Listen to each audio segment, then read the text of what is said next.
اغلب بچه هویجان طعمه بچه خرگوشان می شوند و اغلب بچه خرگوشان طعمه عقابان می شوند.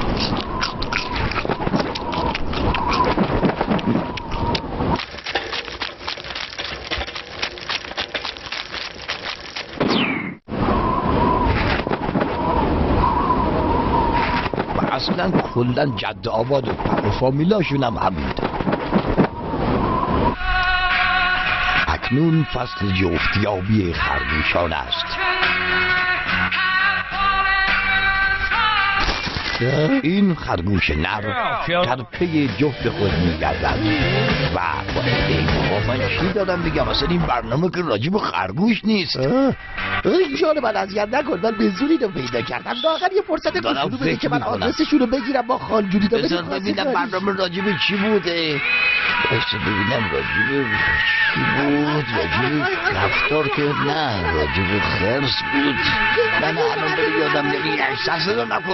راجب فیلم بود، یادم آمد. نه بابا اشتباه میکنی، راجب اباقاه. ای راست میگه بابا، عجب گیجه منو پیشونی. برنامه راجب عقاباست.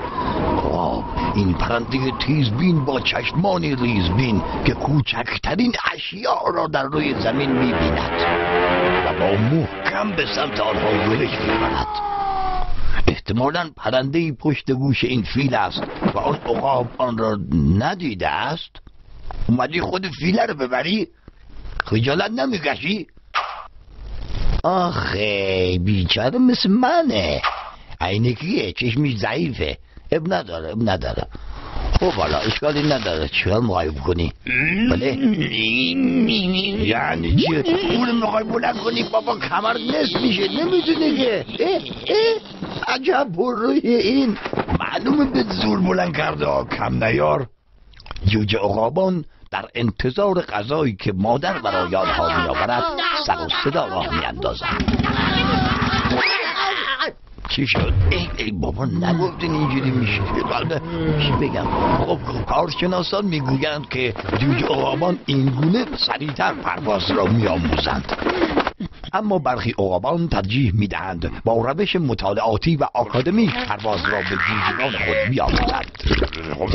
چندی بعد شاهد پرواز جوجگان و اولین اوجگیری آنها نخواهیم بود ظاهرا. چی شد؟ جواب نه. ببین چقدر گیجی. اول باید جلد یک رو بخونی، تئوری رو یاد بده، بعد برو عملی. خوب شد؟ حالا قصه نخور، بالاخره پرواز رو یاد گرفتن، اما در ابعاد دیگری.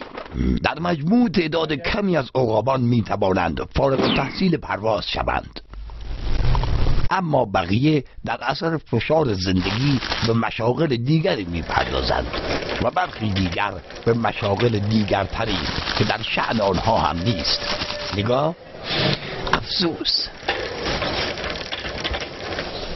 عقابان فارغ التحصیل پرواز می توانند تنها با یک بار باد زدن مدتهای مدیدی در آسمان باقی بمانند و برخی دیگر حتی مدتهای مدیدتری را در آسمان با یک بال باقی می مانند.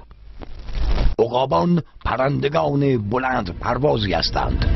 گاهی آنقدر ارتفاع می گیرند که تا اینجاها بالا می آیند.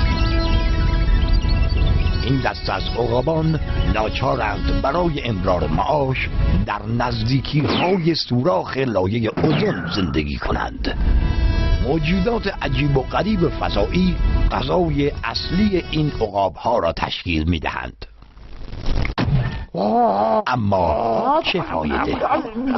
جوجگان قادر به خوردن شکار نیستند.